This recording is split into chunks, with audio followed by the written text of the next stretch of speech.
ଏବେ ତ ଖରା ଦିନ ଚାଲିଛି। ଏଥର ଖରା ଦିନରେ ଏମିତିକା ବେଲପଣା ବନେଇକି ଗୋଟେ ଗ୍ଲାସ୍ ଲେଖା ପିଇ ନିଅନ୍ତୁ। ଦେଖିବେ ପେଟ ଥଣ୍ଡା ରହିବା ସହିତ ମନ ବି ଖୁସି ରହିବ। ଆକୁ ବନେଇବା ବହୁତ ସହଜ, କମ୍ ସମୟରେ ବନିକି ଏଠି ରେଡ଼ି ହେଇଯିବ। ଏବେ ଚାଲନ୍ତୁ ଭିଡ଼ିଓ ଷ୍ଟାର୍ଟ କରିବା। ଏଠି ବେଲପଣା ବନେଇବା ପାଇଁ ପ୍ରଥମେ ମୁଁ ଏଠି ନେଇଛି ଗୋଟେ ବେଲକୁ ଫଟେଇକି ତା ଉପର କଭରଟାକୁ ମୁଁ କାଢ଼ି ନେଇଛି।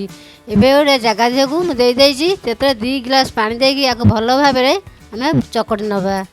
ଚକଟି ସାରିଲା ପରେ ଆକୁ ଏମିତି ହାତରେ ଚୁପୁଡ଼ିକି ତା ଯେଉଁ ମଞ୍ଜି ଆଉ ତା ଯେଉଁ ଖଦଡ଼ ଅଂଶ ଥିବ ଆକୁ ସବୁ ବାହାର କରିନେବେ। ଏବେ ଏଥିରେ ଆଡ଼୍ କରିଛି କଦଳୀ। ମୁଁ ଏଠି 2ଟା କଦଳୀକି ଦେଉଛି। କୁ ଭଲ ଭାବେ ଟିକେ ଚକଟିବେ। ତା ସହିତ ଦେଇଦେଉଛି କୋରା ନଡ଼ିଆ ଗୋଟେ ଗିନା। ତା ସହିତ ଦେଇଦେଉଛି କିଛି ଅଙ୍ଗୁର କୋଳି। ତା ସହିତ ଦେଇଦେଉଛି କିଛି ଗୁଡ଼। ଆପଣ ଚାହିଁଲେ ଗୁଡ଼ ଜାଗାରେ ଚିନି ବି ଦେଇପାରିବେ। ବେଲପଣାରେ ଗୁଡ଼ ଦେଲେ ଟେଷ୍ଟ ଭଲ ଆସିଥାଏ। ଏବେ ଭଲ ଭାବେ ଆକୁ ହାତ ସାହାଯ୍ୟରେ ଚକଟି ନେବା।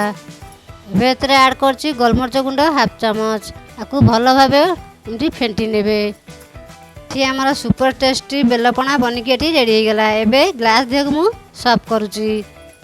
ଭିଡ଼ିଓ ପସନ୍ଦ ଆସିଲେ ଭିଡ଼ିଓ ଗୋଟେ ଲାଇକ୍, ସେୟାର, ସବସ୍କ୍ରାଇବ୍ କରିନେବେ।